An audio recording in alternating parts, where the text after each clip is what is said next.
গতকাল কলকাতা বিমানবন্দরে high alert জারি করা হয়। আজকে সকাল থেকে কি ছবি, সেখানে ইতিমধ্যে নাকা চেকিং চলছে যে খবর আমরা পাচ্ছি, এবং এই যেভাবে 5 স্তরীয় নিরাপত্তার বলয়ে গতকাল বিমানবন্দরকে ঢেকে রাখা হয়েছিল, হাই অ্যালার্ট গতকাল থেকে জারি করা হয়েছে এবং প্রত্যেকটি গাড়ি কোথা থেকে আসছে, কোথায় যাচ্ছে, বা এই গাড়িতে যারা সওয়ার তাদের গন্তব্য, তারা কোথা থেকে আসছেন, গাড়িতে কি কি ধরনের লাগেজ রয়েছে, এই সমস্ত কিছু কিন্তু দেখা হচ্ছে। শান্তনু সাহা আমাদের প্রতিনিধি রয়েছেন এই মুহূর্তে, সরাসরি চলে যাব শান্তনুর কাছে। শান্তনু, একটু জানবো তোমার কাছ থেকে, কলকাতা বিমানবন্দরে কি ছবি দেখতে পাচ্ছ?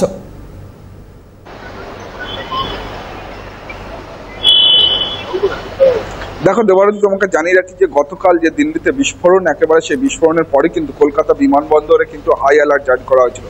এবং আজ সকাল থেকে যেই চিত্র কিন্তু ধরা পড়ছে, একেবারে বিমানবন্দরের যে প্রবেশ পথ, সেই প্রবেশ পথের মুখেই এই সিআইএসএফ এর, অর্থাৎ বিমানবন্দরে যারা নিরাপত্তার দায়িত্বে থাকে, সেই সিআইএসএফ এর তরফ থেকে কিন্তু যেই সমস্ত গাড়ি বিমানবন্দরের ভিতরে প্রবেশ করছেন, সেই গাড়ি কিন্তু সেখানে থামিয়ে তার চেকিং করার পরে কিন্তু ছাড়াচ্ছে। এবং তার পরবর্তী সময় আবারও কিন্তু যে গাড়িগুলো কিন্তু একেবারে বিমানবন্দরের ভেতরে প্রবেশ করছে, সেখানে কিন্তু যারা বিমানবন্দরে অর্থাৎ বিধাননগর পুলিশের তরফ থেকেও কিন্তু চেকিং করা হচ্ছে।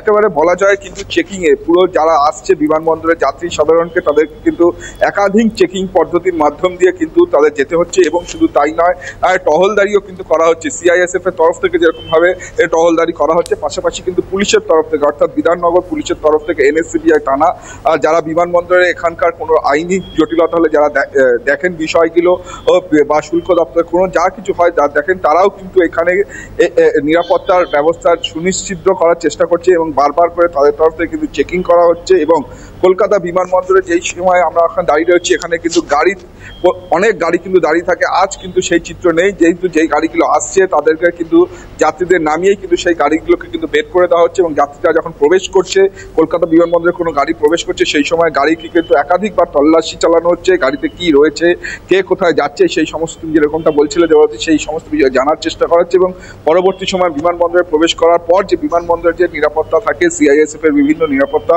সেইগুলো অতিক্রম করার পরে কিন্তু বিমানে যাত্রীরা। আমি খুব সংক্ষেপে একটা বিষয় জানতে চাইবো শান্তনু, 5 স্তরীয় নিরাপত্তার কথা বলা হচ্ছিল, বিষয়টা কি?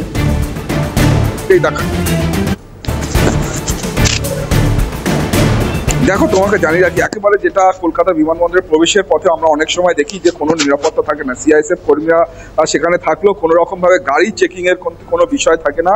সেই বিষয়গুলো কিন্তু আজকে ধরা পড়ছে এবং সকাল থেকে বিভিন্ন গাড়ি যেগুলো কিন্তু প্রবেশ করছে কলকাতা বিমানবন্দরের মুখেই কিন্তু একেবারে সেই সিআইএসএফ এর তরফ থেকে এই চেকিং করা হচ্ছে, গাড়িগুলোকে চেকিং করা হচ্ছে। পাশাপাশি কলকাতা বিধাননগর পুলিশের তরফ থেকেও কিন্তু আরও একবার কিন্তু গাড়ি চেকিং করা হচ্ছে, যে চিত্র কিন্তু ধরা পড়ছে। এবং টহলদারি করা হচ্ছে গোটা বিমানবন্দর জুড়ে পুলিশের তরফ থেকে এবং সিআইএসএফ এর তরফ থেকে কিন্তু টহলদারি করা হচ্ছে। এবং পরবর্তী সময় যেহেতু কলকাতা বিমানবন্দর একটা আন্তর্জাতিক বিমানবন্দর, সেখানে কিন্তু নিরাপত্তার বাড়তি নজরদারি থাকে এবং সেই নজরদারি কিন্তু আরো জোরদার করা হয়েছে, এমনটাই কিন্তু আমরা বিমানবন্দর সূত্রে জানতে পারছি। দেবারতী।